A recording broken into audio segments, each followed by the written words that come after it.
Good morning. I started a little bit late this morning.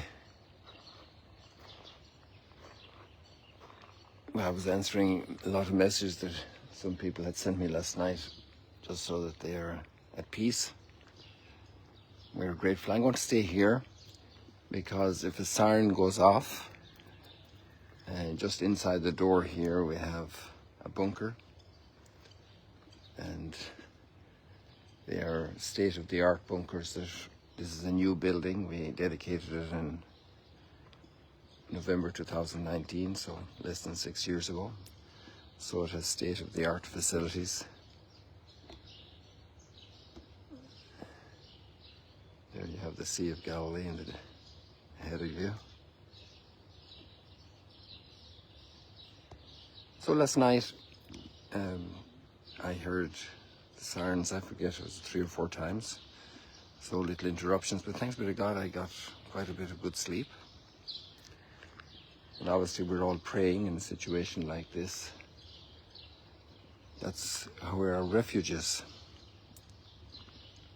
And the bunkers are great, but at the end of the day, all the safety measures we put on, the safety belt in the car, and the care with our food, and the way we use electricity and water. Human life is always fragile, and it's just that big disappointment really that human beings want to attack each other. But this is the reality since Cain and Abel. So human history has been familiar with this for a long time, our entire history. And as little children, we have our little conflicts over playthings with our siblings, and we have to learn to make space for the others. And that's the challenge of life, the challenge of the other, who is a blessing for us, made in the image and likeness of God. The challenge of growing up, of maturity, of people's learning to live together. And there's a great line about peace, sow justice and reap peace. And that starts in the home, it starts in each of our lives. And today we have a very beautiful psalm. The Lord is kind and merciful. It's Psalm 103. And that verse that I quoted comes from verse 8, the beginning of verse 8. The Lord is kind and merciful.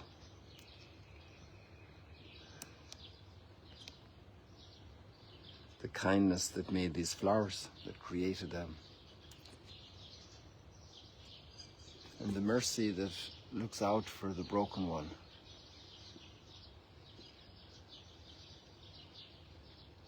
Cain, where is your brother Abel? I am your keeper, but you are your brother's keeper.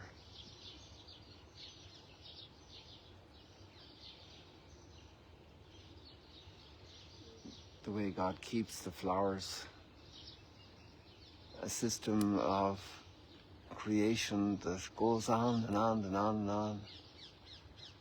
So many wonderful life defense mechanisms at work in nature. And the birds.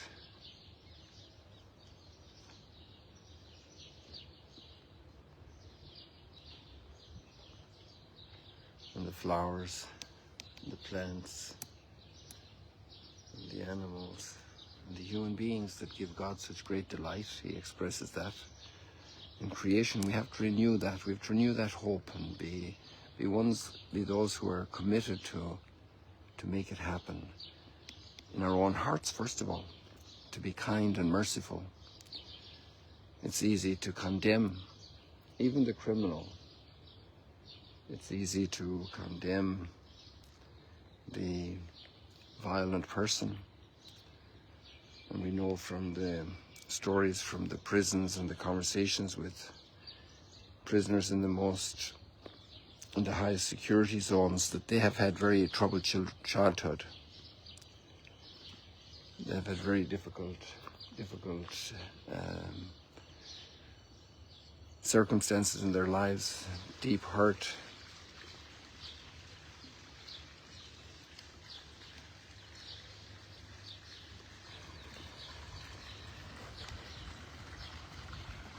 And those deep wounds leave great unrest in the heart, and a view of reality that's very damaged.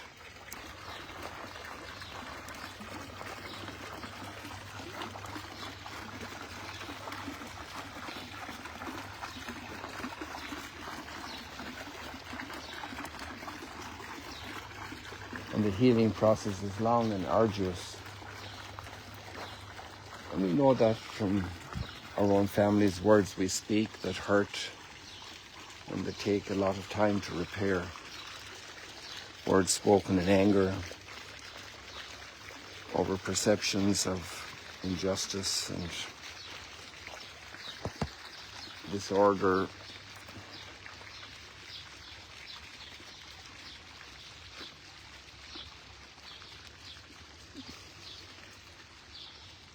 For those of you who have joined, I'd like to go further away in the live stream and the stroll, but I'm staying here near the bunker in case the siren goes off, so you don't have to be worried for me.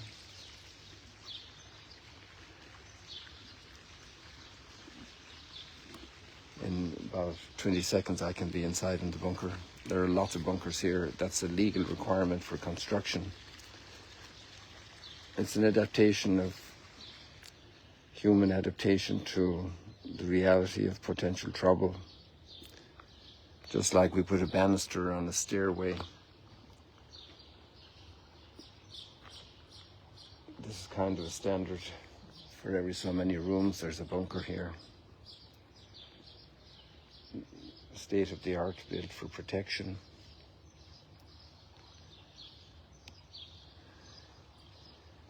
So it's a time for prayer, a time for renewal of our lives when we see these situations happening. It's time for pondering about what's my life's contribution going to be. How can we raise new generations committed to peace, starting in the creche, starting in the kindergarten, starting in the grade school and the high school, and in marriages, in the home, between spouses. How much energy, so much wonderful God-given strengths we have are wasted in incredible conflict. It doesn't look like we're going to get rid of that very fast, very easily in our hearts. But then how to learn to benefit from it, because God is a God of redemption and He's a God of blessing. And when we have conflicts, we mature because we can mature. We have the opportunity to grow in patience, to become more patient, to also enter understanding for the other who is in conflict with me. Why are they thinking like this? Why are they talking like this? What actually is their understanding? I need to understand them. What's going on? How can we meet? And sometimes hearts are very hardened and there doesn't look like any perspective of meeting. And there again, we want to be people of hope. We won't give up. We will try to reach out. And this is the beautiful first reading we have today. I know there are some people following here, maybe listening, who are not Christians, who don't share our Christian understanding of reality and of Jesus.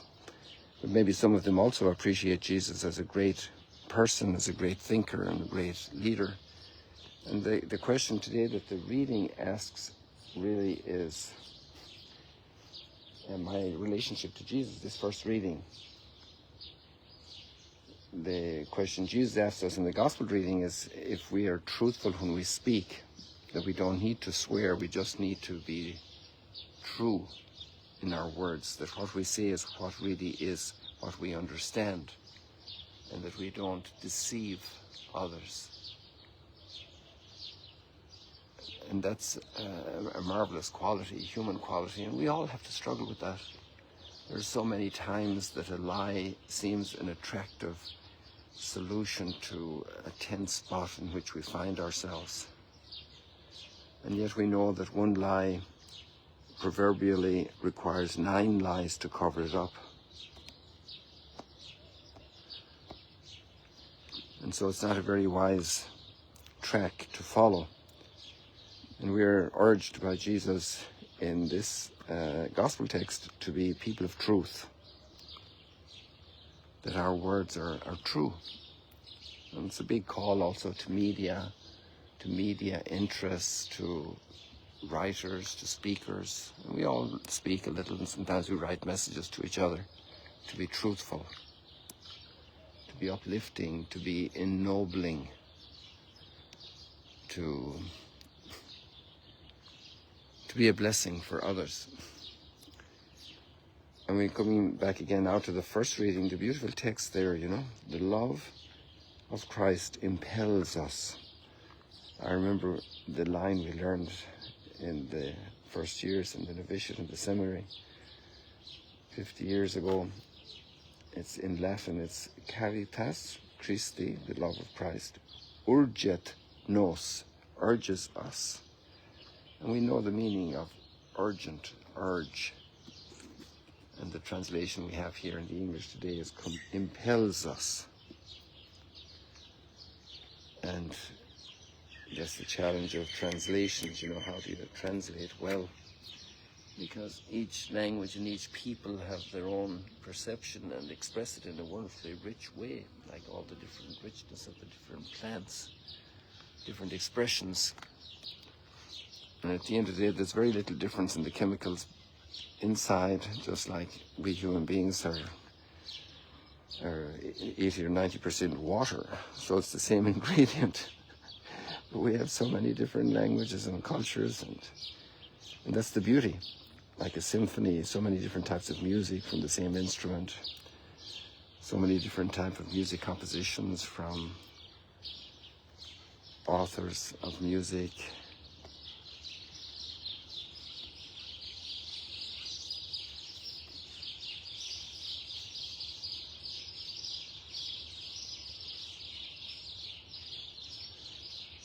This is a pilgrim who came here to pray, I think, if it's the same person who's walking there. And obviously his family is a little concerned, but we had a great chat last night in the bunker. Everyone has their story. And so the love of Christ impels us, once we have come to the conviction that one died for all, therefore all have died. This is a very strong text. So let me go simply. We cannot love somebody unless we know them, and we should know them in truth. And we need to have a story about them in truth. And any person you know whom you love is because you know them. And then you know such and such about them, and that's attractive. So I asked those who are Christians and followers of Jesus this morning to ask yourself, what is that attracts you to Jesus? And it's good because every relationship needs renewal. That's why it's so good for spouses to take a couple of days or just even a meal in a special way together to recall and renew what brought them together, what they appreciate in each other. And that conversation is different from the 25-year-old spouses and the 85-year-old spouses who have been 60 years together. There's such a maturity there, such a development.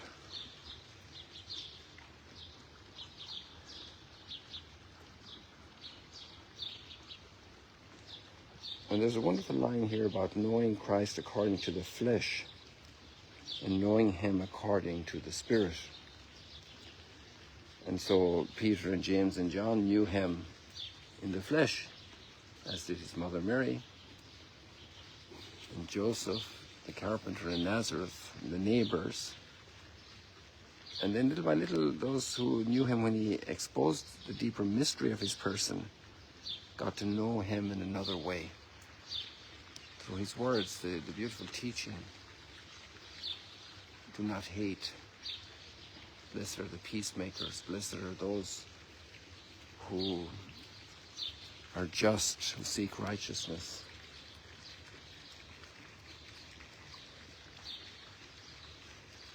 This is something very appealing. Blessed are those who are merciful. And that goes back into the psalm. The Lord is kind and merciful, and we're made in his image and likeness.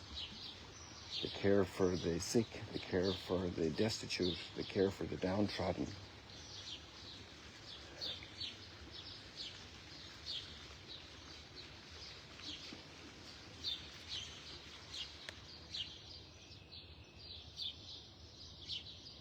So there's a lot for us to digest today. There are a lot of beautiful thoughts in this reading today. And one of them is about reconciliation.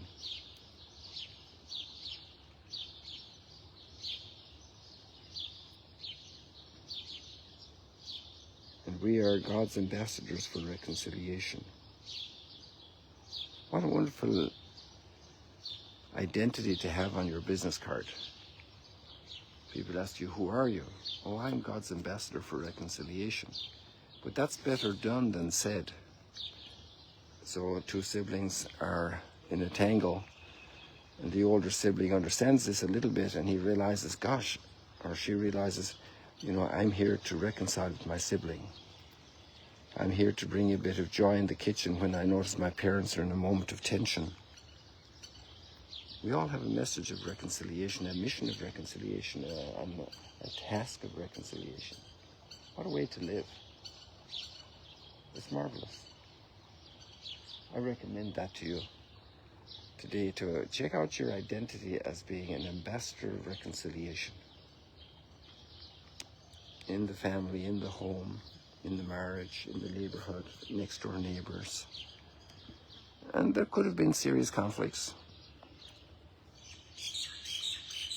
Maybe you didn't need to go to a bunker, but maybe there's work to do. Let's leave it like that for today, people. Thank you for joining in. I see quite a few people have joined in. And I wish you many blessings. May the Lord keep you and hold you in the palm of his hand. It's the best bunker we could be in, the bunker of the palm of his hand. There we have every type of protection. God bless you. Keep praying for peace, for the softening of hearts of people intent on violence. Think well of others, speak well of them, bring words of encouragement in a world that needs it very much. God bless you today. Oops, that I didn't mean to do. What happened here?